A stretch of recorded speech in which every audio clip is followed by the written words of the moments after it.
कणकवलीचे नागरिक आणि सुज्ञ नागरिक यांच्या मागणीनुसार खऱ्या अर्थाने शहर विकास आघाडी झालेली आहे आणि शहर विकास आघाडीचा नगराध्यक्ष उमेदवार हा सर्वसामान्य लोकांना उपलब्ध होणारा, सर्वसामान्य लोकांमध्ये मिसळून जाणारा किंवा सर्वसामान्य लोकांशी हा घराघरात पोचणारा हा उमेदवार संदेश पारकर म्हणून दिलेले आहेत.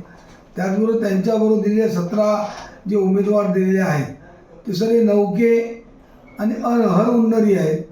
काहीतरी काम करण्याची इच्छेने ते त्या ठिकाणी निवडणूक लढत आहेत. पण आज समोरच्या जे आज भारतीय जनता पक्षाच्या लोकांकडे दिलेले उमेदवार जे आहेत तो नगरसेवक उमेदवारांबद्दल भ्रष्टाचाराचे अनेक उदाहरणं आहेत.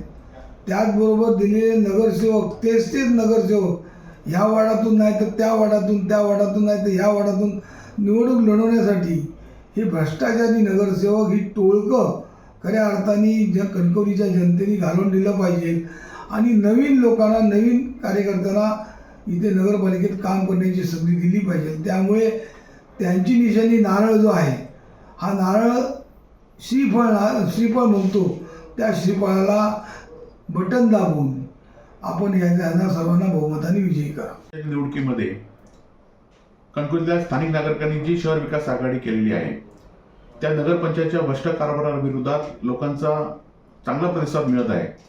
संदेश पारकर हे नगराध्यक्षासाठी व त्यांचे सर्व सहकारी 17 नगरसेवक हे नगरसेवक पदासाठी उभे राहिले आहेत आणि ते सगळे निवडून येतील. लोकांचा त्यांना वाढता पाठिंबा या ठिकाणी मिळत आहे आणि पक्षभेद विसरून लोक यांच्या प्रचारामध्ये सक्रिय या ठिकाणी आहेत आणि त्यामुळे संदेश पारकरांचा विजय निश्चित आहे. टाइम्स डिजिटलला लाईक करा, शेअर करा, सबस्क्राईब करा आणि बेल आयकॉन दाबायला विसरू नका. Times digital.